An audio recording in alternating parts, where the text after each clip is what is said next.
Hello दोस्तों, welcome back to Hindi वार्ता साहित्य चैनल में आपका स्वागत है। तो आज हम करने वाले हैं एक और द्रोणाचार्य नाटक का पार्ट 2 करने वाले हैं। आज हमने इसका पार्ट 1 जो था वो कल डिस्कस कर लिया था, आज पार्ट 2 करने वाले हैं। तो चलिए फिर जल्दी से वीडियो को शुरू करते हैं। पार्ट 2। द्रोणाचार्य ये सिद्ध करना चाहता है कि वे मेरी सहायता के बिना भी महान धनुर्धर बन सकता है। कल इतिहास मेरी अपूर्णता पर हंसता। अर्जुन, इतिहास तो कल भी हंसेगा गुरुदेव। जब भी प्रतिभा को जातीय व्यवस्था के नाम पर कुचला जाएगा तो लोग आपको ही याद करेंगे। इतिहास आपको कभी क्षमा नहीं करेगा। द्रोणाचार्य, ये तुम कह रहे हो, कम से कम तुम्हें तो ये नहीं कहना चाहिए। अर्जुन, मगर क्यों? द्रोणाचार्य, क्योंकि ये बनवासी आगे चलकर तुम्हारी राह का सबसे बड़ा कांटा बनता। अर्जुन, तो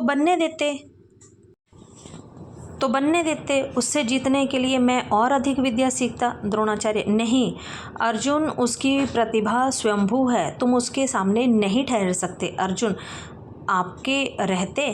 द्रोणाचार्य, हाँ, मेरे रहते। एकलव्य ने मुझे भी अपनी सीमा की पहचान करा दी है। अर्जुन, क्या इसलिए आपने?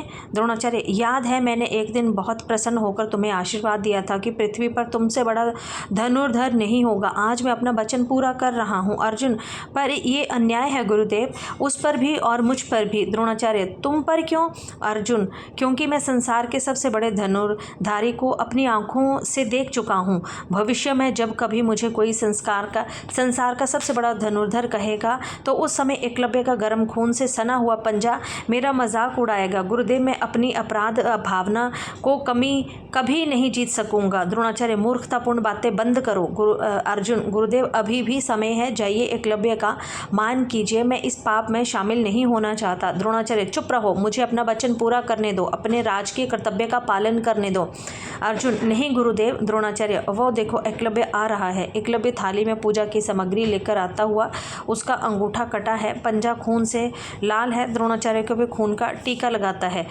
एकलव्य चरणों पर माथा झुकाता है। पर रही आपकी गुरु दक्षिणा गुरुदेव, ये रही आपकी गुरु दक्षिणा। द्रोण दोनों हाथ उठाकर आशीर्वाद देता है। अर्जुन करुण दृष्टि से एकलव्य की ओर देखता है। धीरे धीरे अंधकार हो जाता है। यहाँ पर आपका जो पूर्वार्ध है ये खत्म होता है और उत्तरार्ध शुरू होता है।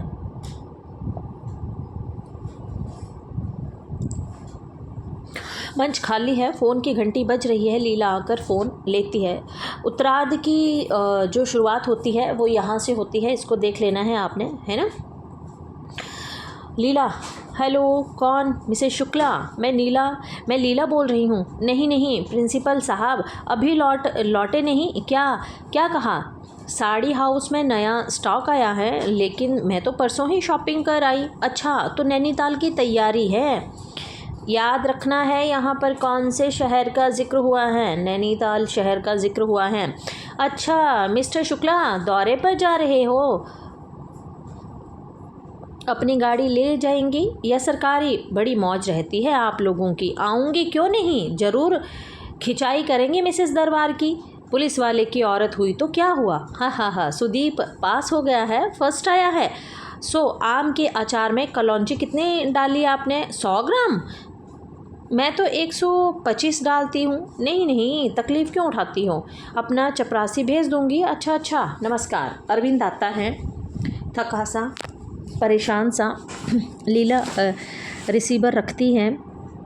लीला कौन सी तिपाई पर से पत्र उठाकर देती हुई? सुदीप की चिट्ठी आई है। अरविंद अन्यमस्तक भाव से, रख दो, पढ़ लूँगा। लीला, अरे पढ़ो भी, मेरिट में पहला आया है इसका स्थान, मेरा बेटा। अरविंद, तो मैं क्या करूं? लीला, क्या फर्स्ट आना कुछ होता ही नहीं? अरविंद, होता है तो पूरे शहर में मिठाई बांटो।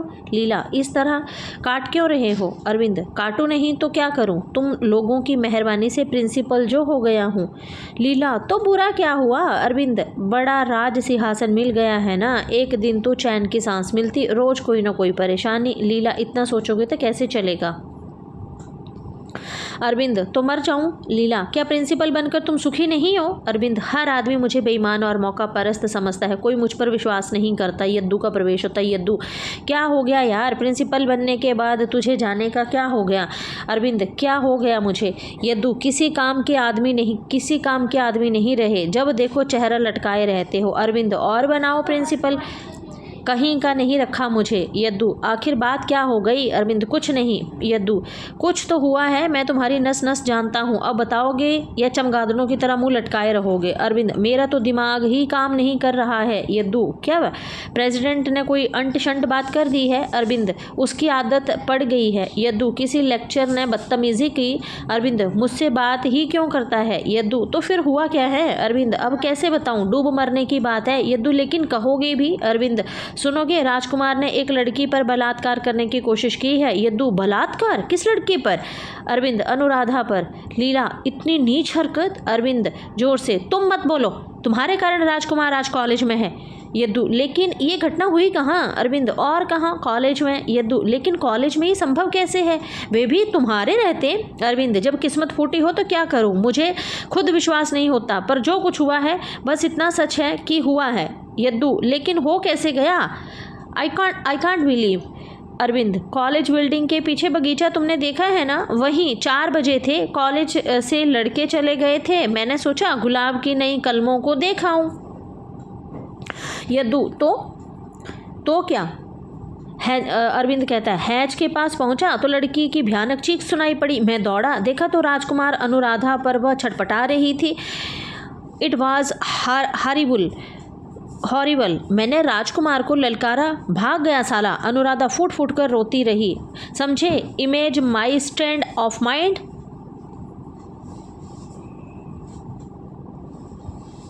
यद्दू सचमुच बहुत दुखद है, पर ये लड़की बगीचे में अकेली कर क्या रही थी? अरविंद किसी का इंतजार कर रही थी। यद्दू किसका? अरविंद कुछ पूछने पर भी नाम नहीं बताया। यद्दू हो सकता है किसी प्रेमी का इंतजार कर रही हो। अरविंद तो कौन सा पाप कर रही थी? इसका मतलब ये तो नहीं होता कि उसे रेप कर दिया जाए।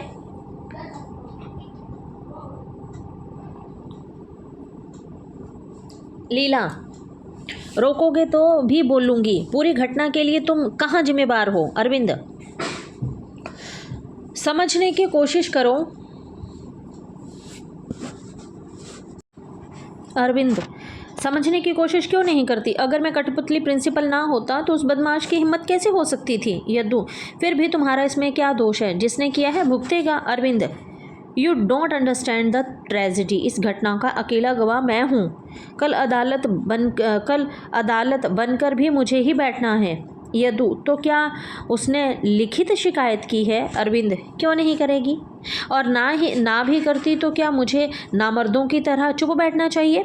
लीला तो क्या मामला तूल पकड़ेगा? अरविंद इस बार तो बवंडर होगा, बात कल तक पूरे विद्यार्थियों में फैल जाएगी, लड़के राजकुमार को कड़ी से कड़ी सज़ा देने के लिए कहेंगे, हो सकता है पुलिस केस बन जाए। अगर चंदू भी शहर में हुआ तो पिछली बार का बदला चुकाएगा। यद्दू लेकिन हर कॉलेज में कहाँ है? लेकिन वे कॉलेज में कहाँ हैं? अरविंद कॉलेज में ना होने से क्या होता है, उसके साथी तो हैं। याद है इन लड़कों पर हमने पुलिस के डंडे बरसाए थे, उनके अगुआ लोगों को कॉलेज से निकाला था, क्या वे चुप बैठेंगे? मैंने सबके सामने झूठा बोला था, क्या वे मुझे माफ़ कर देंगे? यद्दू रिपोर्ट दबा दो। अरविंद असंभव, पूरी घटना मेरे सामने हुई है, ये कुछ इतना सच और भयानक रूप से सच है कि मैं झूठ नहीं बोल पाऊँगा। लीला लेकिन सच बोलने का मतलब जानते हो? अरविंद कहा ना तुम चुप रहो, मैं सोचता था तुम बलात्कार की बात सुनकर तिल मिला जाओगी, राजकुमार को कठोर से कठोर सज़ा देने पर मुझे विवश कर दोगी, पर उल्टे तुम क्या सुविधाओं ने तुम्हारी संवेदनाओं को इतना मार डाला है? लीला और प्रेसिडेंट तुम्हें नौकरी से निकाल देगा तब? अरविंद निकलने दो, नौकरी नौकरी नौकरी। यद्दू जरा व्यावहारिक बुद्धि से काम लो। अरविंद क्या खाक काम लूँ? यद्दू उस लड़की को समझाओ, उससे कहो कि बात फैलेगी तो बदनामी भी उसी की होगी, तुम चुप बैठना ज़्यादा अच्छा है। अगर समझाने से काम चल सकता है तो बाबेला मचाने से क्या फ़ायदा? लीला यद्दू भाई ठीक कहते हैं, तुम्हें भी झूठ नहीं बोलना पड़ेगा और संकट भी टल जाएगा। अरविंद मैं कहता हूँ तुम चुप रहो।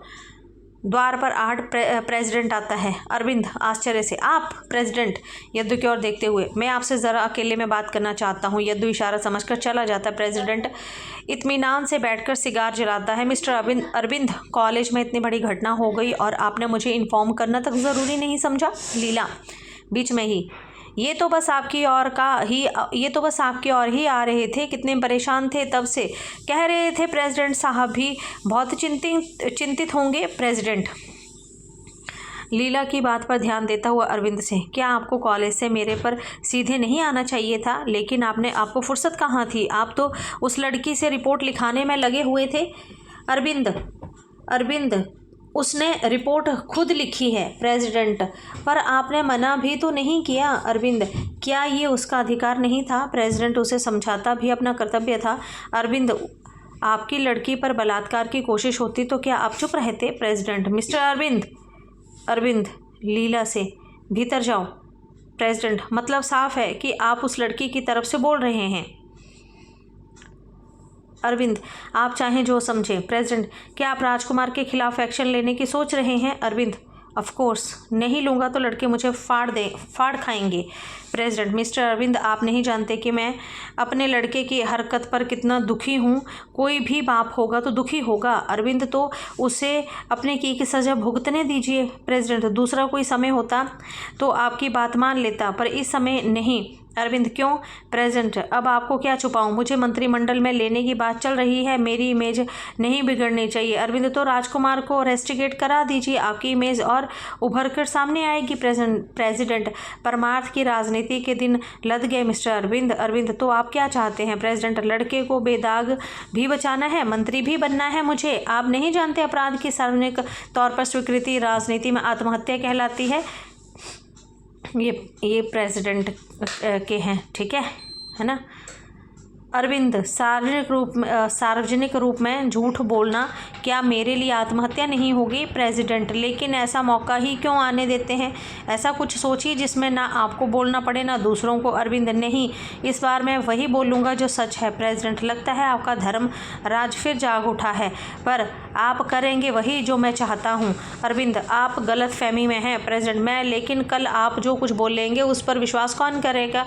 अरविंद, क्यों? प्रेसिडेंट, क्योंकि तब तक आप पुलिस की हिरासत में होंगे।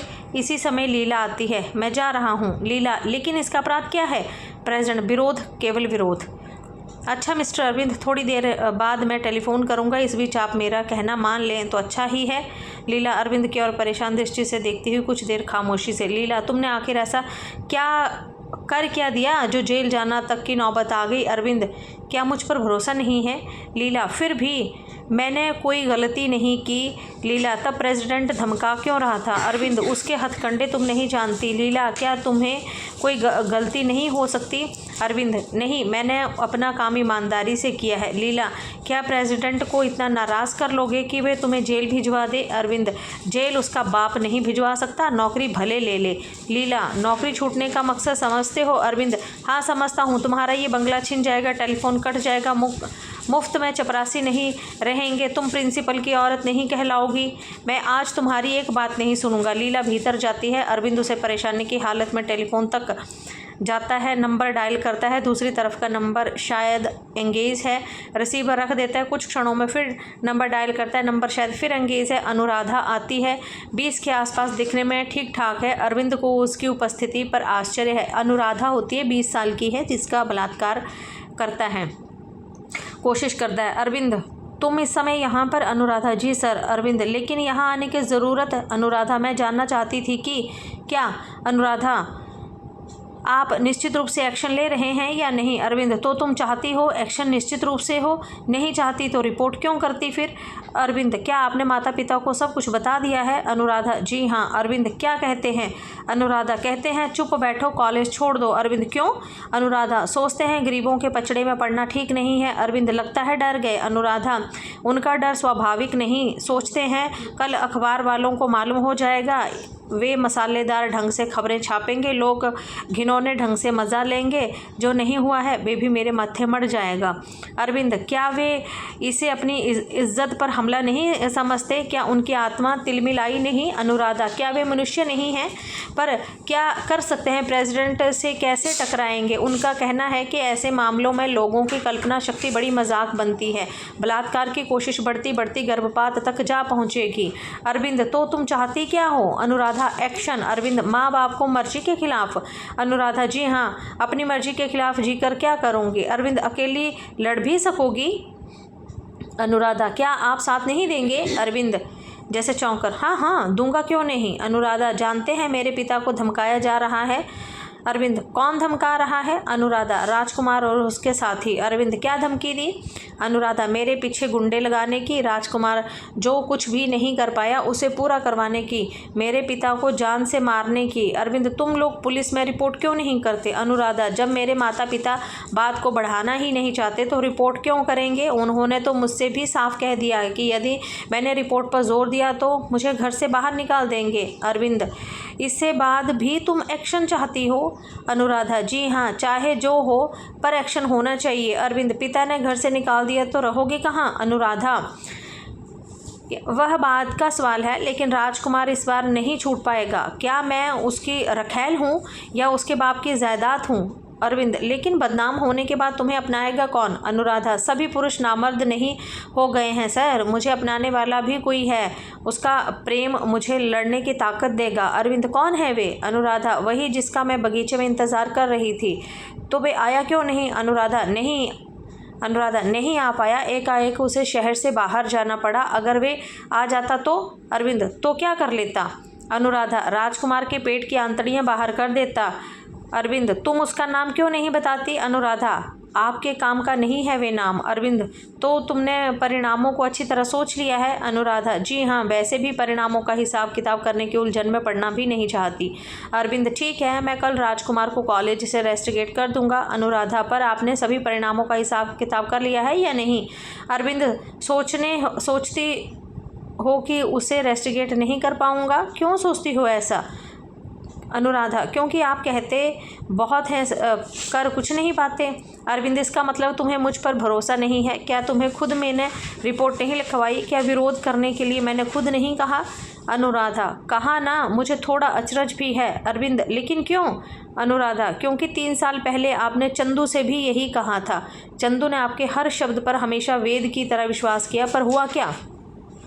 अरविंद, मैंने उससे कुछ भी नहीं कहा था। अनुराधा, झूठ बोलते हैं आप। आपने उसका साथ देने का आश्वासन दिया था। आपके बूते पर वह लड़ गया, लेकिन लाठियाँ चली, उसे कॉलेज से निकाला गया और उसने प्रिंसिपल ले ली मुआवजे में। अरविंद, गलत आरोप लगाते हुए तुम्हें शर्म नहीं आती? प्रेसिडेंट तो चंदू पर मुकदमा चलाकर सज़ा करवाना चाहता था, लेकिन मैंने बचाया उसे। अनुराधा, लेकिन आप मौके पर बदल गए, इस बात को हर लड़का जानता है। अरविंद, तो क्या तुम मुझ पर विश्वास नहीं करती? अनुराधा, करना चाहती हूँ सर, पर मन बहुत डरता है। अगर आप बदल गए तो मैं कहीं की नहीं रहूँगी। मेरा विरोध एक मजाक बनकर रह जाएगा। लोग समझते हैं मैंने राजकुमार को फंसाने के लिए साजिश की है। अरविंद, जरा सोचो अनुराधा, अगर तुम बदनामी का खतरा उठाकर भी लड़ सकती हो तो पीछे क्यों हटूंगा? विश्वास करो, मैं तुम्हारा साथ दूंगा, चाहे मुझे नौकरी क्यों ना देनी पड़े। अनुराधा, तो मैं आपके शब्दों पर विश्वास करती हूँ। इस मामले में आप भी एकमात्र गवाह हैं। आप बदल गए तो मैं कहीं मुंह दिखाने लायक नहीं रहूँगी, और तो और वे भी मुझसे घृणा करने लगेगा। अरविंद, तुम निश्चित रहो, अब तुम्हारी लड़ाई मेरी लड़ाई है। टेलीफोन की घंटी, अरविंद रिसीवर उठाता है। लीला आ जाती है। अरविंद फ़ोन पर, हेलो जी, बोल रहा हूँ, नमस्कार जी, सोच लिया है? जी हाँ, अच्छी तरह सोच लिया है। No sir, my decision is final, can't be change. कल मैं राजकुमार को रेस्टिकेट कर रहा हूँ। जी हाँ, ये मेरा आखिरी फैसला है। जी, क्या कहा? रिपोर्ट अनुराधा के सामने फाड़ दूँ? तो आप जानते हैं कि अनुराधा मेरे यहाँ है। क्या आप उसके पिता आपके यहाँ बैठे हैं? जी नहीं, मैं एक्शन लूँगा। जी जी, क्या कहा? आप पुलिस को फ़ोन कर रहे हैं? 15,000 का घपला, लेकिन आप ही ने तो कहा था कि पुलिस इन्फॉर्म कर रहे हैं। नो सर, नो सर, आप जैसा कहते हैं वैसा ही होगा sir. Yes sir, yes sir. Arvind phone रख देता है। घबराहट के कारण उसके माथे पर पसीना आ जाता है। लीला उसकी हालत देखकर, प्रेसिडेंट साहब क्या कह रहे थे? तुम इतना घबरा क्यों रहे हो? अरविंद, कोई ख़ास बात नहीं है, कॉलेज के क्लर्क ने 15,000 रुपये का गबन कर दिया है, इसलिए पुलिस वगैरह आई है। अनुराधा, लेकिन आप तो ऐसे घबरा रहे हैं जैसे गबन आपने कर दिया है। अरविंद, आखिर कॉलेज का मामला ही तो है। अच्छा, ये 15,000 रुपये की बात आपने याद रखनी है, इसको फंसाने के लिए बात हो रही थी, ठीक है। आखिर कॉलेज का मामला है ही तो है। अनुराधा, तुम्हारे पिताजी नहीं चाहते कि तुम रिपोर्ट करो। अनुराधा, अब सवाल पिताजी के चाहने ना चाहने का नहीं रहा, आप क्या चाहते हैं? अरविंद, मैं सोचता हूँ कि तुम्हारे पिताजी ठीक कहते हैं। आखिर अनुभवी आदमी हैं, तुम्हारा भला बुरा भी सोचते होंगे, उतना शायद तुम भी नहीं सोचती होगी। अनुराधा, लेकिन फ़ोन आने से पहले तो आप। लीला, अनुराधा, मैं भी सोचती हूँ कि बात का बतंगड़ बनाने से कोई फ़ायदा नहीं है। अनुराधा, सर मैं आपसे अब साफ साफ ही पूछती हूँ, अब कल एक्शन लेंगे या नहीं, मेरी ओर से बोलेंगे या नहीं। अरविंद जरा सोचो तो, जोश अलग बात है, समझदारी से काम लो। रेस्टिकेट होने के बाद भी तो राजकुमार तुम्हें तंग करता रहेगा, उसका क्या भरोसा है, हो सकता है उसका क्षमा उसका मन बदल दे, उसे सुधार दे। अनुराधा आप बात को टाल क्यों रहे हैं, साफ साफ बताइए कि आप मेरा साथ दे रहे हैं या नहीं। अनुराधा अरविंद कहता है तुम्हारे पिता का ख्याल करते हुए शायद मैं तुम्हारा साथ ना दे पाऊँ। अनुराधा साफ क्यों नहीं कहते कि अपनी नौकरी का ख्याल कर आप मेरा साथ नहीं दे पाएंगे। अरविंद अनुराधा चंदू ठीक कहता था सर। क्या कहता था। अनुराधा वह आपको बड़े बड़े निरर्थक शब्द थूकने वाला नपुंसक बुद्धिवादी कहता था। आपने सचमुच मुझे कहीं का नहीं रखा, मेरे सब भ्रम टूट गए। अब आपको चिंता करने की जरूरत नहीं, कल शायद कोई बवाल ही ना उठे। धीरे धीरे आती है एक लंबा भयानक सन्नाटा। अरविंद माथा पकड़कर बैठ जाता है। लीला घबराहट के स्वर में क्या हो गया तुम्हें। अरविंद कटु हंसता हुआ आत्मज्ञान बोधिस्त्व से बोध। ये इंपॉर्टेंट कथन है, याद रखना। ये कौन बोलता है, आत्मज्ञान बोधिस्त्व से बोध, ये अरविंद कहता है। लीला ठीक से बताते क्यों नहीं। अरविंद कह तो रहा हूँ, आत्मज्ञान हो गया है मुझे, अपने क्षुद्र होने का आत्मज्ञान, सटे हुए क्षुद्र होने का आत्मज्ञान, ठीक है, सटे हुए आटे में बिलबिलाने वाला कीड़ा होने का आत्मज्ञान। प्रेसिडेंट के फ़ोन ने मुझे अपनी तस्वीर दिखा दी, समझौते के फंदे पर अपने आप को 2500 बार लटकाने वाला मैं, दूसरों की नकाब उतारने की कोशिश में खुद नंगा हो जाने वाला मैं। मुझ पर थूको, पच से थूको। लीला आखिर आपको एकाएक हो क्या गया है। अरविंद मुझे क्या हो सकता है, मेरी चमड़ी पर गेंडे की तरह मोटी हो गई है। मैं जानता हूँ सड़े गले मकान का मलबा गिरने वाला है, फिर भी आंखें मूंद कर अपनी रोटी खा रहा हूँ। सुन भी सकोगी उस हरामी के बच्चे ने क्या कहा। मिस्टर अरविंद आप पर 15,000 रुपये के गबन का आरोप है। लीला गबन। अरविंद हाँ, ग्रांट के रुपयों का गबन। कल तक सब कुछ एडजस्टमेंट था, अंडरस्टैंडिंग थी, पर विरोध करते ही गबन हो गया। लीला कैसी अंडरस्टैंडिंग, कैसा एडजस्टमेंट आखिर। अरविंद उस कमीने आदमी ने दुकानों की तरह 20 शिक्षण संस्थाएं खोल रखी थी, साथ ही लेने देने का व्यापार करता था, ये याद रखना है, ठीक है। शिक्षण संस्थानों के लाखों रुपए ग्रांट का उपयोग ये शिक्षणार्थी अपने लेन देन के व्यवसाय में करता है। इस पूंजी से हज़ारों रुपए कमाकर कॉलेज में लौटा देता है। ये धंधा जाने कितने वर्षों से चलता है, कुछ भी नहीं हुआ। लीला तो तुम भी। अरविंद हाँ मैं भी। नाली में गिरने के बाद दुर्गंध से कहीं बचाव है। पिछले हफ्ते फर्नीचर के नाम पर ग्रांट 15,000 रुपये इसने कॉलेज से उठाए, कल लौटाने वाला था, पर यह घटना हो गई। मैंने विरोध किया, इसलिए गबन, धोखाधड़ी, जालसाजी का इल्ज़ाम मेरे ऊपर लगा दिया। लीला इतनी नीचता। अरविंद क्या करूं लीला, उसने मेरी जीभ छीन ली है। पुलिस की हिरासत में होने के बाद मैं चीख चीख कर भी कहता हूं कि इस हरामी के लड़के ने बलात्कार की कोशिश की है, कोई विश्वास नहीं करता मेरी बात पर। लीला अब लड़की का क्या होगा। अरविंद अब क्या होगा, वे जब अदालत ने ही धोखा दे दिया है तो वे क्या कर सकती हैं। टेलीफोन की घंटी बजती है। अरविंद रिसीवर उठाता है। अरविंद हेलो, क्या, कहाँ एक्सीडेंट, कैसा एक्सीडेंट, क्या हमारे कॉलेज की लड़की ट्रक के नीचे आ गई, क्या नाम था उसका, क्या कहा। अनुराधा। रिसीवर उसके हाथ से छूट जाता है। लीला क्या अनुराधा। अरविंद हाँ मर गई, मेरी बुज़दिली ने मार डाला उसे। लीला उसका विरोध नहीं बिका, कोई नहीं खरीद सका उसे, वे जाते जाते मुझ पर थूक गई। अरविंद तेजी से बाहर जाता है। लीला हतप्रत खड़ी रहती है। धीरे धीरे अंधकार फिर मध्य भाग फैलता है। अरविंद बहुत परेशान है। सोफे के सामने रखी छोटी सी मेज पर कुछ लिख रहा है। चार और सन्नाटा, रहस्यमय संगीत। विमलेंदु की शारीर आकृति उभरती है। विमलेंदु इस्तीफा लिख रहे हो क्या। अरविंद तुम फिर आ गए। विमलेंदु मैं गया ही कहाँ था, इस्तीफा क्यों लिख रहे हो। अरविंद तुम्हें क्या मतलब। विमलेंदु मैंने प्रश्न का उत्तर दो।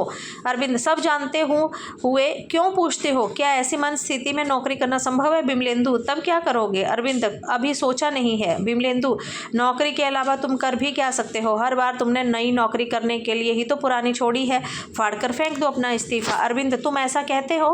विमलेंदु हाँ मैं कहता हूँ, मैं तुम्हारी जगह होता तो इस्तीफा लिखकर ज़रूर, पर थोड़ी देर बाद फाड़कर फेंक देता। अरविंद ये जानते हुए भी कि एक निरपराध लड़की के खून की जिम्मेवारी मेरे सर है।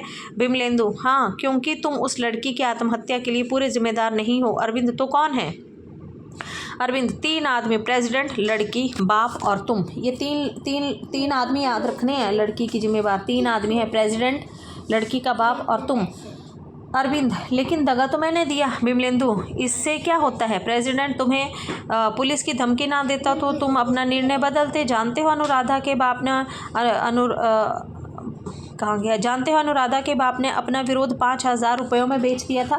भाई सारे इंपॉर्टेंट पॉइंट है। लड़की को रातों रात दूसरे गांव भेजने की योजना बन चुकी थी। प्रेसिडेंट ने सब इंतज़ाम कर रखे थे, इसलिए तुम नाहक पूरी जिम्मेदारी अपने सिर पर क्यों ले रहे हो? अरविंद, लेकिन मेरी आत्मा। विमलेंदु, आत्मा आत्मा क्या चीज़ होती है? केवल शरीर सत्य है, आत्मा सब बकवास है। जानते हो मेरी जवान विधवा पत्नी? विमलेंदु कहता है। अरविंद, क्या हो गया उसे? विमलेंदु, जानते हुए भी पूछते हो? कुछ नहीं, छोटी सी नौकरी कर अपना पेट पाल रही है, बच्ची का पेट पाल रही है, कभी कभार मेरी याद में रोती है। अरविंद, तो?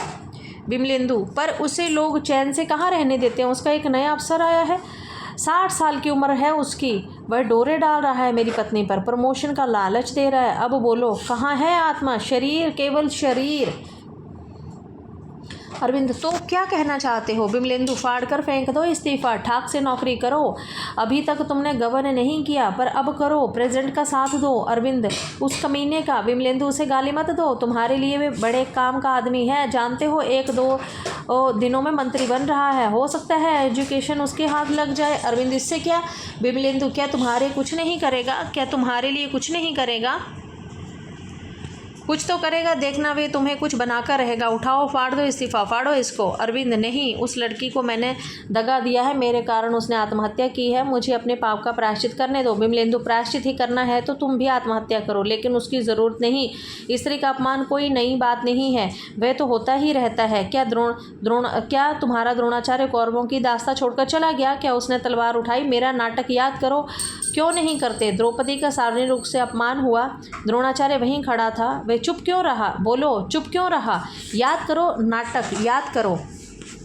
धीरे धीरे प्रकाश कम होता, व्याकुलता करने वाला संगीत मंच पर। कुछ ही क्षणों में प्रकाश अश्वत्थामा एक छोटी सी चौकी पर बैठा उदास सा। कृपि आती है, घर बुहारने लगती है, अश्वत्थामा को सोच में देखती है, भी बैठा खिंच रहा है। कृपि, क्या सोच रहा है? अश्वत्थामा, कुछ नहीं। कृपि, क्यों इतना सोचते हो? इस उम्र में तुम्हें लोग दार्शनिक कहने लगेंगे।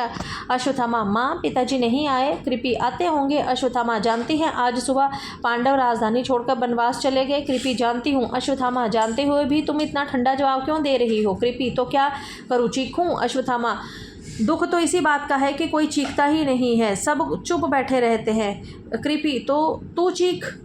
अश्वत्थामा, अब क्या चीखूंगा? जब चीखना था तब तो चुप रहा, कायरों की तरह मेरा पिता भी चुप रहा। कृपि, और लोग भी तो चुप रहे। अश्वत्थामा, औरों की बात मैं नहीं जानता, पर पिताजी क्यों चुप रहे? मैं सोचता था कि उनकी गर्जना में पूरी राजसभा कांप उठेगी, दुर्योधन का खून जम जाएगा। कृपि, पर तुम क्यों चुप रही? तुम तो गरज सकता था, बहुत होता दुर्योधन के भाई तुझे मार डालते, पर तू क्यों चुप रहा? अश्वत्थामा, वही मैं सोच रहा हूँ, मेरे संस्कारों में ऐसी क्या गड़बड़ी थी जो मेरा खून गर्म नहीं हुआ, मेरे शब्द फूंफा कर खड़े नहीं हुए? बताओ माँ, ऐसा क्यों नहीं हुआ? क्या गड़बड़ी थी मेरे संस्कारों में? कृपि, ये प्रश्न तुम मुझसे क्यों पूछ रहा है? अश्वत्थामा, तो किससे पूछूं? मुझे संस्कार किसने दिए हैं? क्या तुमने पिताजी से नहीं दिए हैं? तब ऐसा क्यों हुआ? कृपि, अपने पिताजी से पूछ। अश्वत्थामा, तुम उत्तर क्यों नहीं देती? राजस्वला एक वस्त्र द्रौपदी को दरबार में नंगा किया जा रहा था, फिर भी मैं चुप बैठा था। आकाश के टुकड़े टुकड़े कर देने वाली मर्मभेदी आवाज़ से वे पुरुष जाति की पुकार रही थी, इसके बाद भी चुप रहा। बताओ, ऐसा क्यों हुआ माँ? कृपि कहती हूँ ना, अपने पिता से पूछ। अश्वत्थामा, इसका मतलब है कि जानते हो भी मेरे प्रश्न का उत्तर टाल रही हो। माँ, तुमने मुझे बचपन से विरोध करना क्यों नहीं सिखाया? अन्याय और अत्याचार को देखते ही अन्याय की गर्दन तोड़ देने की शिक्षा क्यों नहीं दी? ये अश्वत्थामा कहता है अपनी माँ से। कृपि, मैं नहीं जानती। अश्वत्थामा, सोचती क्यों नहीं? वनवास जाने से पहले पांडव पिताजी से मिलने क्यों नहीं आए? और उनका प्रिय शिष्य अर्जुन भी नहीं आया? क्यों? ऐसा क्यों हुआ माँ? कृपि, मैं क्या कह सकती हूँ, नहीं आए, उनकी मर्जी। अश्वत्थामा, नहीं, बात इतनी आसान नहीं है माँ। कल की घटना के बाद वे पिताजी से घृणा करने लगे हैं, पिताजी उनके लिए अब आदरणीय नहीं रहे हैं। द्रोणाचार्य आते हैं। पिताजी वनवास जाने से पहले पांडव आपसे मिलने क्यों नहीं आए? द्रोणाचार्य, क्यों आते? अश्वत्थामा, क्या वे आपके शिष्य नहीं हैं? पर मैं उनका गुरु कहाँ रहा? अश्वत्थामा, संसार तो आपको महान आचार्य मानता है। द्रोणाचार्य, संसार को क्या नहीं मनवाया जा सकता? अश्वत्थामा, पिताजी आप कल दरबार में चुप क्यों रहे? कल से ये प्रश्न मुझे नोच रहा है, नोच कर खा रहा है, बताइए ना, आप चुप क्यों रहे? द्रोणाचार्य, क्या इस प्रश्न का उत्तर देना ज़रूरी है? अश्वत्थामा: हाँ पिताजी, जब द्रौपदी की पुकार किसी ने नहीं सुनी तब वे आपके सामने आकर खड़ी हो गई थी। याद है उसने क्या कहा था? उसने कहा था, आचार्य आप तो ना पांडवों के रक्त संबंधी है ना कौरवों के, आप आचार्य हैं दोनों के। क्या दुर्योधन आपका कहना नहीं मानेगा? आपको तो सत्ता का मोह नहीं है। क्या आप अपने शिष्यों की पत्नी को शारीरिक रूप से अपमानित होते देख सकेंगे? उठाइए अपना धनुष और चुप रहिए। क्यों?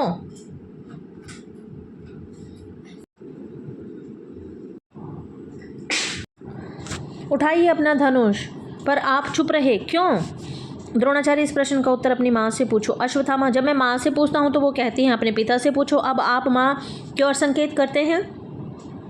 द्रोणाचार्य: जो जिम्मेवार है उससे ही पहले पूछना चाहिए। कृपि: मैं जिम्मेवार हूँ तुम्हारी चुप्पी के लिए? तुम्हें कुछ लगता नहीं मुझ पर आरोप लगाते हुए? द्रोणाचार्य: जरा गहराई से सोचो, पिछली बातों के संदर्भ में सोचो। कृपि: अपना नपुंसक आचरण ढकने के लिए मुझ पर आरोप लगाते हुए तुम्हें थोड़ी सी भी लज्जा नहीं आती? मैं पूछती हूँ, तुम्हारा आचार्यत्व कहाँ मर गया था? क्या ये केवल एकलव्य का अंगूठा कटवाने या सुतपुत्र कहकर कर्ण की अवहेलना करने तक सीमित था? तुमने अपने शिष्यों को रोका क्यों नहीं? क्या तुम्हारा उन पर कोई नैतिक अधिकार नहीं था? द्रोणाचार्य: आवेश कोई तर्क नहीं होता है। कृपि, जरा अपनी ओर देखो। कृपि: क्या देखूं? साफ क्यों नहीं कहते कि तुम्हें अपने शत्रु द्रुपद की कन्या को अपमानित होते देखकर एक हिंसक आनंद मिल रहा था? द्रोणाचार्य: लेकिन यहाँ कृपाचार्य, विदुर और भीष्म भी तो थे, वे क्यों चुप थे? इसके कारणों पर विचार क्यों नहीं करती? कृपि: वे तो शिक्षक नहीं हैं, आचार्य नहीं हैं।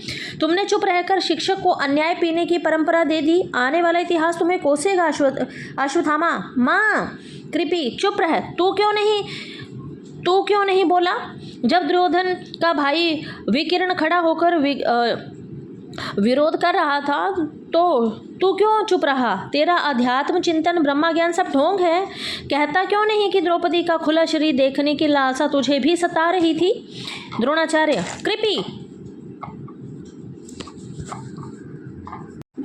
कृपि, चीखो मत, बहुत होता। कौरव मिलकर तुम दोनों पर हमला करते, तुम्हारा वध कर देते। अब अश्वत्थामा मैं भी तो इतने दुखी नहीं होते जितना आज हैं। द्रोणाचार्य: कृपि, तुमने यही बात 20 वर्ष पहले क्यों नहीं कही थी? कृपि: तो क्या होता? द्रोणाचार्य: तो संभवतः यह घटना ही नहीं होती। कृपि: 20 वर्ष पहले मैंने ऐसा क्या किया? द्रोणाचार्य: याद करो, अश्वत्थामा तब छोटा था। तुमने मुझे द्रुपद के सामने हाथ फैलाने, भीख मांगने भेजा था। कृपि, पर तुम उस समय दरिद्र भी तो थे। घर में मुट्ठी भर आटा भी कहाँ रहता था? द्रुपद के पास ना भेजती तो क्या करती? द्रोणाचार्य: तुमने मुझे एक क्षण चैन से नहीं रहने दिया। दिन रात तुमने दारिद्र्य से शिकायत की। मेरी धनुर्विद्या पर अभिमान का एक शब्द नहीं कहा तुमने। अश्वत्थामा: क्या ये सच है माँ? कृपि, उस दिन की याद क्यों नहीं करते जिस दिन मैंने तुम्हें दूध के नाम पर अश्वत्थामा को आटे का घोल पिला दिया था? द्रोणाचार्य: वही दिन था। उसी दिन भूख मेरे सिद्धांत से बड़ी हो गई थी। ये द्रोणाचार्य कहते हैं। ठीक है। प्रतिशोध से विवेक को जीता है। उस दिन तुमने मुझे भड़काया, उस दिन तुमने मुझे राजकीय अन्न की दास्ता में धकेला। तुम्हें अश्वत्थामा के लिए दूध चाहिए था, अपने लिए वस्त्र, राजकीय सम्मान। उस दिन तुमने रोका क्यों नहीं? मेरी हिचकिचाती आत्मा को शक्ति क्यों नहीं दी? क्यों मुझे सुविधा भोगी होने के लिए उकसाया? बोलो, मुझे राजकीय अन्न की दास्ता से समझौता करने पर किसने विवश किया? अश्वत्थामा: माँ, उस दिन तुमने आटे के घोल के बदले विष क्यों नहीं पिलाया मुझे? समझौते की संतान क्यों बनाया तुमने? पिताजी को ऋषि परंपरा से गिराकर राजपुत्रों की दास्ता में क्यों धकेला?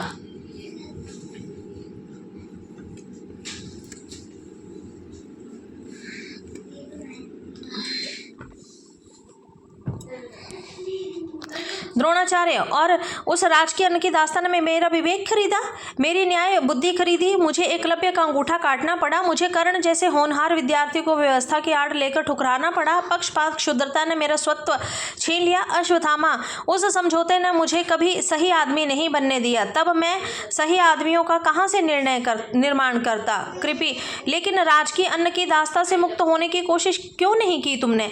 द्रोणाचार्य: नहीं कर पाया। उस दास्ता ने मुझे सुरक्षा दी, झूठी प्रतिष्ठा प्रतिष्ठा दी, सुविधाओं ने मेरी धार थोथरी कर दी थी। मेरे भीतर के उस आदमी को जगाया जो बदला लेता है, जो अपने अहंकार को संसार से बड़ा मानता है।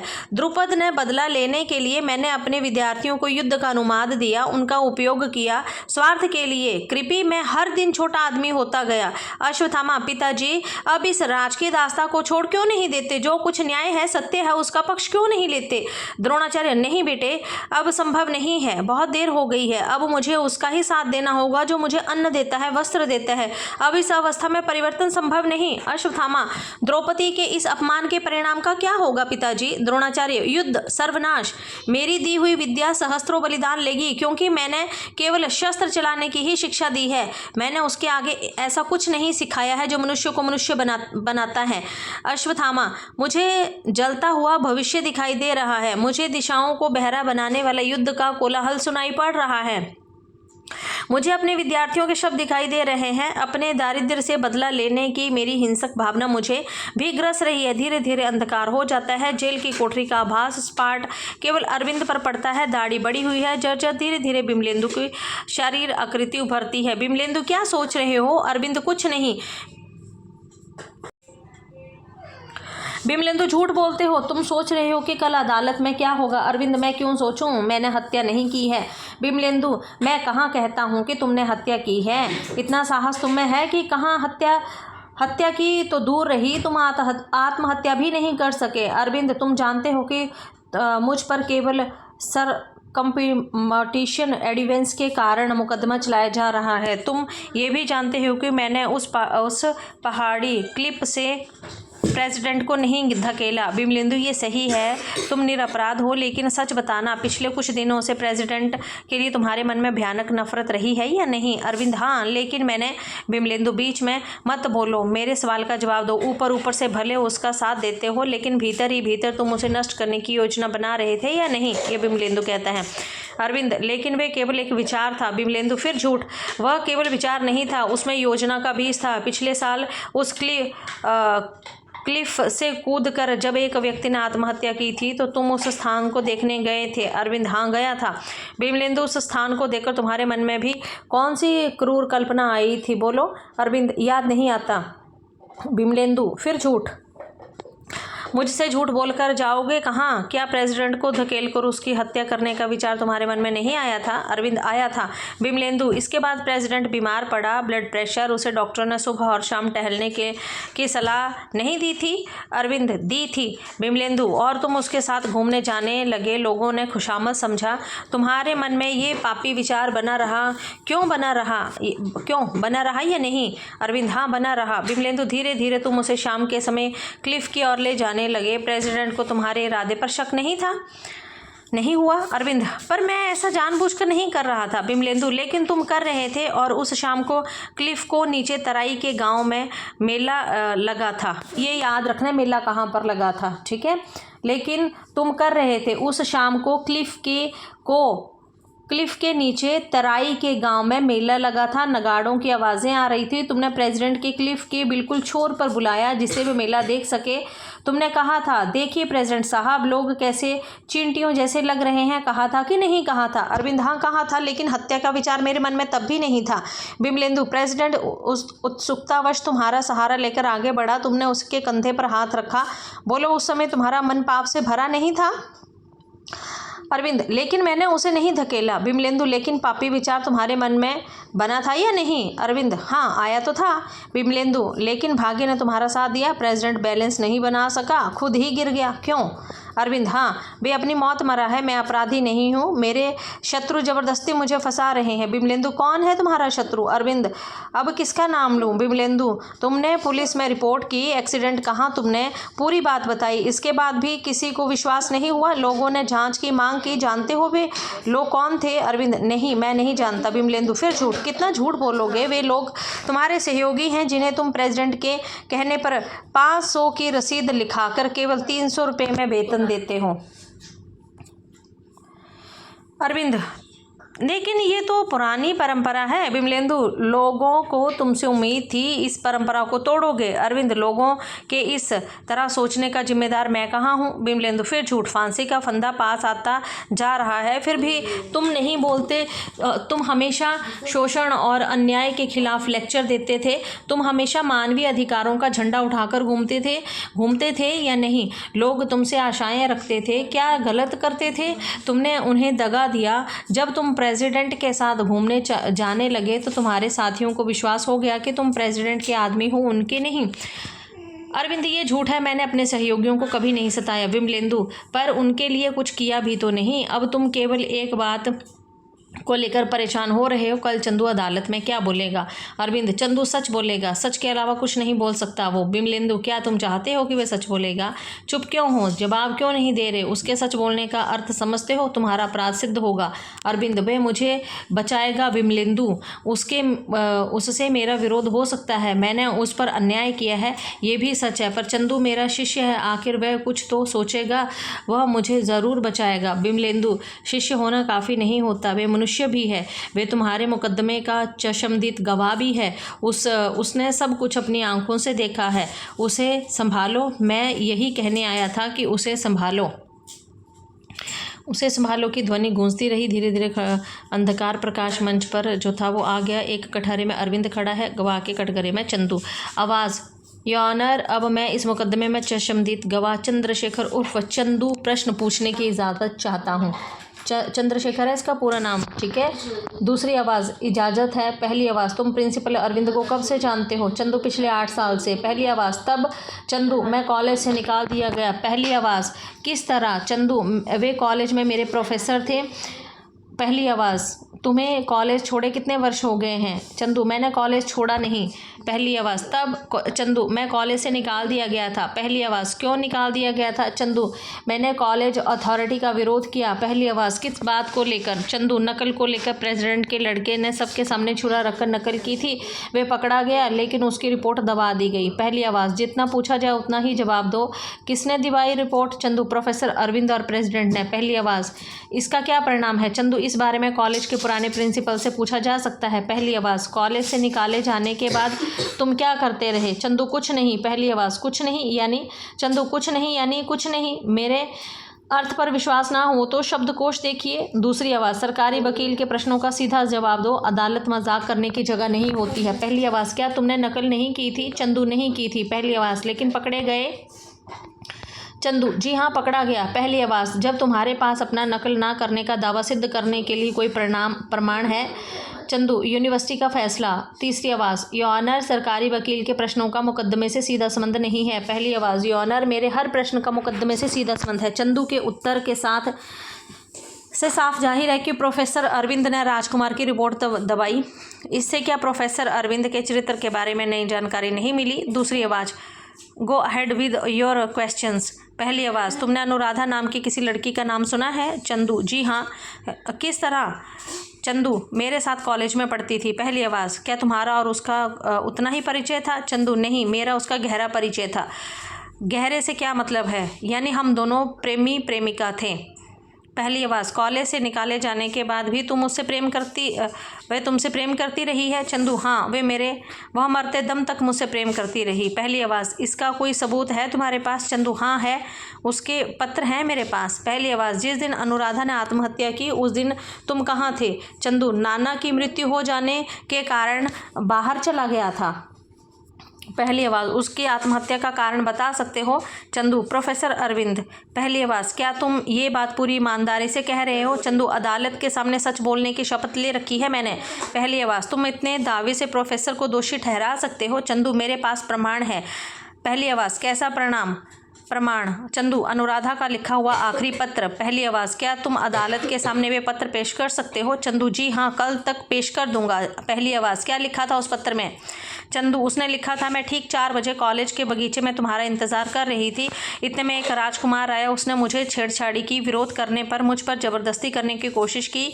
तीसरी आवाज़, इस पत्र का मुकदमे से कोई संबंध नहीं है योर ऑनर, अदालत का कीमती वक्त खराब किया जा रहा है। दूसरी आवाज़, ऑब्जेक्शन रिजेक्टेड। पहली आवाज़, हाँ पत्र में आगे क्या लिखा था? चंदू, पत्र में आगे लिखा था, इसी समय भाग्य से प्रिंसिपल साहब आ गए, उन्होंने मुझे बचाया।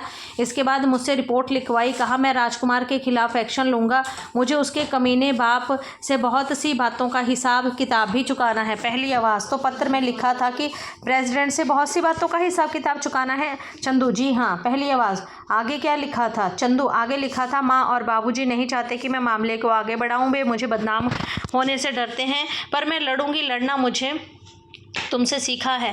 मैं जानती हूँ कि प्रिंसिपल पर दबाव डाला जाएगा, मैं प्रिंसिपल के यहाँ जा रही हूँ उससे साफ साफ पूछने की क्या वे मेरा साथ देगा या नहीं। यदि उसने दबाव में आकर साथ नहीं दिया तो मैं शायद जीवित ना रहूँ। पहली आवाज़, इसके बाद क्या लिखा था? चंदू, इससे मुझे जल्दी आने को कहा था। पहली आवाज़, तुमने लौटकर पुलिस को वे पत्र क्यों नहीं दिखाया? चंदू, प्रिंसिपल के बदल जाने पर क्या होता है? फिर अनुराधा की मृत्यु ने मुझे बहुत गहरा धक्का दिया, मेरा तो जीवन ही खत्म हो गया, मैं करीब करीब पागल हो गया। आज भी मुझे जीवन व्यर्थ लगता है, मेरा जीने में कोई विश्वास नहीं रहा। पहली आवाज़, योर ऑनर, अनुराधा के पत्र का एक वाक्य बहुत महत्वपूर्ण है। प्रोफेसर अरविंद ने रिपोर्ट लिखते समय कहा था, मुझे राजकुमार के कमीने बाप से बहुत से हिसाब किताब चुकाने हैं। इसका मतलब साफ है कि प्रोफेसर अरविंद के मन में उस प्रेसिडेंट के लिए पहले से ही नफरत थी, उसके खिलाफ भी हर मौके का फ़ायदा उठाना चाहता था। तुम उस दिन पहाड़ी क्लिफ की ओर क्यों गए थे? चंदू, आत्महत्या करने। पहली आवाज़, तुम आत्महत्या क्यों करना चाहते थे? चंदू, कहा ना, जीवन में मेरा विश्वास उठ गया। पहली आवाज़, लेकिन क्यों? चंदू, प्रोफेसर अरविंद ने झूठ बोलकर मेरी सब श्रद्धाओं को कुचल दिया, कॉलेज से तो जिस तरह निकाल दिया, उसे मेरा ज़िंदगी के प्रति रहा सहा विश्वास भी तोड़ दिया। तो तुमने आत्महत्या क्यों नहीं की? चंदू, मैं क्लिफ से कूदने वाला था। पहली आवाज़, तो क्यों नहीं कूदे? चंदू, मुझे पाँव की आहट सुनाई दी, करीब आती हुई बातचीत। पहली आवाज़, तो तुमने क्या देखा? चंदू, एक और झाड़ी से सरक गया। पहली आवाज़, तुमने किसे आते देखा? प्रोफेसर अरविंद और प्रेसिडेंट को। दोनों में क्या बातचीत हो रही थी? चंदू, प्रोफेसर अरविंद क्लिफ की ओर बढ़ रहे थे और प्रेसिडेंट को अपने पास बुला रहे थे, लेकिन प्रेसिडेंट हिचक रहा था। पहली आवाज़, इसके बाद क्या हुआ? चंदू, प्रोफेसर अरविंद उन्हें बहुत उकसाते रहे, उसे नीचे तराई का मेला देखने का आग्रह करते रहे। तराई का मेला, ठीक है, ये क्लिफ के नीचे जो था गांव था, तराई का मेला वहाँ लगा हुआ था, ठीक है। पहली आवाज़, तब? चंदू, आखिर विवश होकर प्रेसिडेंट क्लिफ की ओर छोर तक आया। पहली आवाज़, आगे कौन था? चंदू, प्रेसिडेंट। पहली आवाज़, पीछे प्रोफेसर अरविंद। प्रोफेसर अरविंद का हाथ कहाँ था? प्रेसिडेंट की पीठ पर, वे अपनी पीठ का हाथ रखकर मेले की ओर इशारा कर रहे थे। पहली आवाज़, इसके बाद? चंदू, इसके बाद मुझे प्रेसिडेंट का शरीर लड़खड़ाता दिखा और क्लिफ से नीचे गिरता। पहली आवाज़, क्या प्रोफेसर अरविंद ने प्रेसिडेंट को धकेला? चंदू चुप रहता है। पहली आवाज़, बोलते क्यों नहीं? प्रोफेसर अरविंद ने प्रेसिडेंट को धकेला था। चंदू अरविंद की ओर देखता है, अरविंद कातर दृष्टि से उसकी ओर देखता है, फिर क्षण भर में चंदू की मुद्रा कठोर हो जाती है। चंदू, हो सकता है। पहली आवाज़, इसके बाद क्या हुआ? चंदू, इसके बाद प्रोफेसर अरविंद घबराकर भागने लगे, मैं उन्हें आवाज़ दी। पहली आवाज़, क्या उन्होंने तुम्हें देखा? चंदू, हाँ, अच्छी तरह देखा। पहली आवाज़, तब क्या वे रुके? जी नहीं, भागते रहे, मैं भी भागता रहा। वे कहाँ गए? प्रेसिडेंट के बंगले में चले गए। क्यों? शायद फ़ोन करने। तुम्हें कैसे मालूम? चंदू, क्योंकि मैं जब पुलिस स्टेशन पहुंचा तो उनका फ़ोन आ चुका था। पहली आवाज़, योर ऑनर, और मज़े की बात है कि प्रोफेसर अरविंद ने पुलिस को फ़ोन किया, उसने घटनास्थल पर ही चंदू की उपस्थिति का कोई जिक्र नहीं था। योर ऑनर, इससे साफ जाहिर है कि इस बात को छिपाना चाहते थे। दूसरे, आप गवाह से और कोई कुछ पूछना चाहते हैं? पहली आवाज़, नो योर ऑनर। दूसरी आवाज़, नो, द डिफेंस काउंसलिंग में क्रॉस एग्जामिनेशन द विटनेस। धीरे धीरे अंधकार कुछ ही क्षणों में प्रकाश झील का आभास, बिमलेंदु की शारीर आकृति उभरती है। बिमलेंदु, अब क्या सोच रहे हो? अरविंद, कुछ नहीं। बिमलेंदु, क्या तुम चंदू के बारे में नहीं सोच रहे हैं? अरविंद, तुम्हें कैसे मालूम? बिमलेंदु, मैं सब जानता हूँ। तुम चंदू के अलावा दूसरा क्या सोच सकते हो? अरविंद, बिमलेंदु, चंदू सब क्यों नहीं बोला, सच क्यों नहीं बोला? बिमलेंदु, लेकिन वह झूठ भी तो नहीं बोला। उसने ये तो नहीं कहा कि तुमने प्रेसिडेंट को धकेला है, उसने सिर्फ कहा हो सकता है। अरविंद, पर वे जानता था कि प्रेसिडेंट को मैंने नहीं धकेला है, वे जानता था कि मैं अपराधी नहीं हूँ, खूनी नहीं हूँ, उसके बाद भी वे झूठ क्यों बोला? बिमलेंदु, यही प्रश्न पूछा था द्रोणाचार्य ने, बिल्कुल यही प्रश्न। मरते मरते क्यों भूल जाते हो बार बार मेरा लिखा हुआ नाटक? याद करो महाभारत का 15वां दिन। द्रोणाचार्य स्वयं सेनापति था। घमासान युद्ध करते समय भयानक पद्माकर व्यूह की रचना की थी। वे लड़ रहा था, पांडवों की सेना पर कहर ढा रहा था, लेकिन इसी बीच प्रकाश कम होता है, युद्ध कोलाहल, भयानक चीखें पुकारे, कानों के पर्दे फट जाते हैं। एक तीखी आवाज़, अश्वत्थामा मारा गया, अश्वत्थामा मारा गया, वे देखो अश्वत्थामा। द्रोणाचार्य,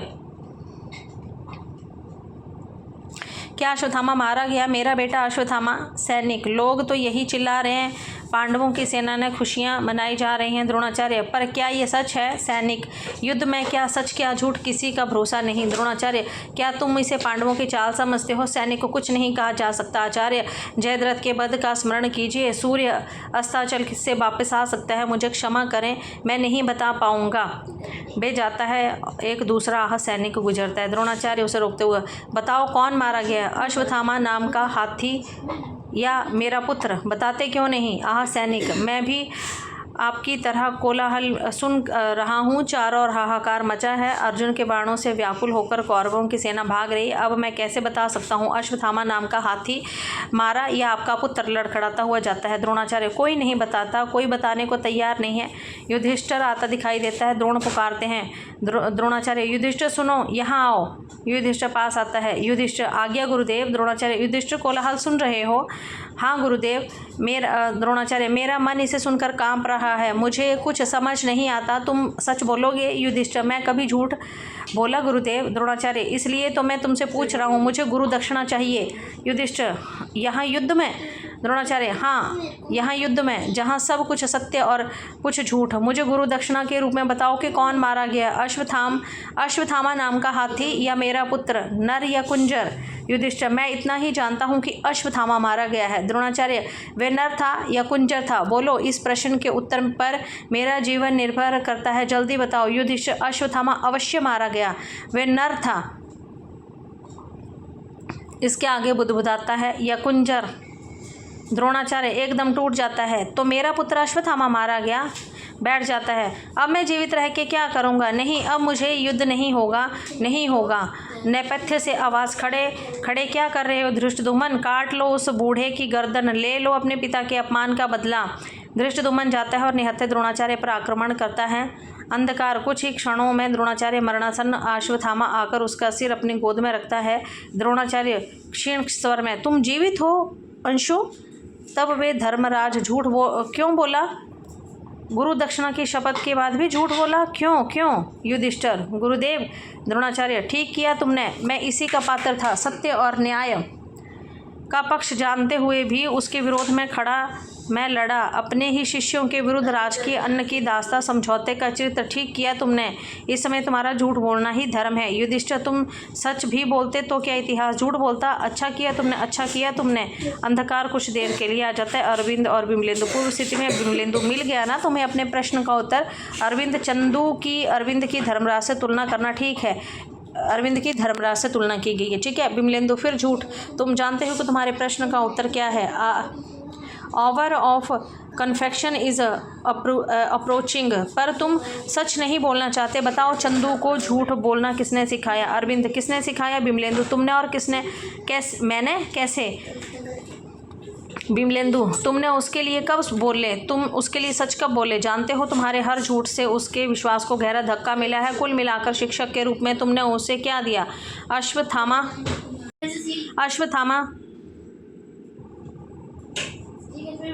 कहाँ गया? धक्का मिला। कुल मिलाकर शिक्षक के रूप में तुमने उसे क्या दिया? अर्थशास्त्र पर भाषण, मार्क्स, पिगू और केन्स के सिद्धांत, ये तो किताबों से भी पढ़े जा सकते थे। ये याद रखना है क्या दिया था, ठीक है। सवाल है तुमने क्या दिया, क्या ऐसा कुछ दिया तुमने जो उसके जीवन को अर्थ देता। अरविंद, रह रहकर मुझे दोष दे रहे हो, पर बताओ मुझे झूठ बोलना किसने सिखाया। बिमलेंदु, व्यवस्था ने, दम घोट कर रख देने वाली व्यवस्था ने, विरोध से तिलमिला रही व्यवस्था ने। क्या मैं शुरू से कमीना आदमी था? नहीं। क्या मैंने माल्थस, पिगू और केन्स के सिद्धांतों से आगे बढ़कर जीवन का अर्थ खोजने की कोशिश नहीं की है? अरविंद कहता है। बिमलेंदु की, क्या मुझसे आक्रोश नहीं था, छटपटाहट नहीं थी? बिमलेंदु, मैं कहाँ मना करता हूँ।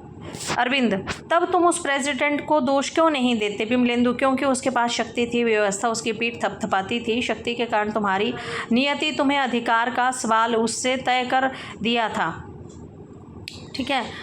याद है जब तुमने विरोध की भाषा अपनाई, सत्ता ने तुम्हारे अस्तित्व पर सीधे हमला किया था, कभी प्रलोभन देकर, कभी आतंक जमाकर, कभी विरोध करके, कभी अपने इशारों पर भौंकने वाला कुत्ता बनाना चाहती थी। भौंको कुत्ते के पिल्लो, जन्म दो, चंदू और युधिष्ठिर मत पैदा करो, राजकुमार और दुर्योधन पैदा करो।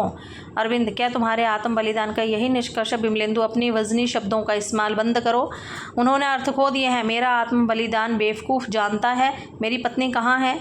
अरविंद, नहीं, मैं कैसे जानता हूँ। बिमलेंदु, शहर छोड़कर चली गई, उस बूढ़े अफसर से बचने के लिए, उसकी भूखी नज़र से बचने के लिए, उसकी टपकती लार से बचने के लिए। इसके बाद भी तुम आत्म बलिदान की भाषा का विचार करते हो, शर्म नहीं आती? अरविंद, नहीं, ये झूठ है। बिमलेंदु, नहीं, ये सच है, आगे मत बोल। जानता है तू कौन है? मैं कौन हूँ? बिमलेंदु, तू द्रोणाचार्य है, व्यवस्था और सत्ता के कीड़ों से पिटा हुआ द्रोणाचार्य, इतिहास की धार में लकड़ी के ठूंठ की तरह बहता हुआ, वर्तमान के कगार से लगा हुआ सड़ा गला द्रोणाचार्य। बिमलेंदु कहता है अरविंद को, व्यवस्था के लाइट हाउस से अपनी दिशा मांगने वाले टूटे जहाज का द्रोणाचार्य। अरविंद, मैं द्रोणाचार्य नहीं, मैं अरविंद हूँ, प्रोफेसर अरविंद। बिमलेंदु, बकवास, तू द्रोणाचार्य है, कौरवों की भाषा बोलने वाला है, युद्ध में भी उसका साथ देने वाला। तू किस बात का प्रोफेसर? तू द्रोणाचार्य है। अरविंद, नहीं नहीं। बिमलेंदु, हाँ हाँ, तू द्रोणाचार्य है, एक और द्रोणाचार्य है, एक और द्रोणाचार्य है, एक और द्रोणाचार्य है, ये कहता है बिमलेंदु। और यहीं पर ये नाटक जो है ये ख़त्म हो जाता है, ठीक है। एक और द्रोणाचार्य ख़त्म होता है धीरे धीरे अंधकार से। हाँ हाँ, तू द्रोणाचार्य है, ठीक है। आई होप आपको ये नाटक अच्छा लगा, बहुत ही अच्छा नाटक है, ठीक है। तो चलिए फिर अगली क्लास में अगला नाटक लेकर आएंगे, और अगर आपने इसका पार्ट 1 नहीं देखा है तो जल्दी से आप देख लेना, और ये पार्ट 2 है। तो मिलते हैं नेक्स्ट वीडियो में, तब तक के लिए धन्यवाद।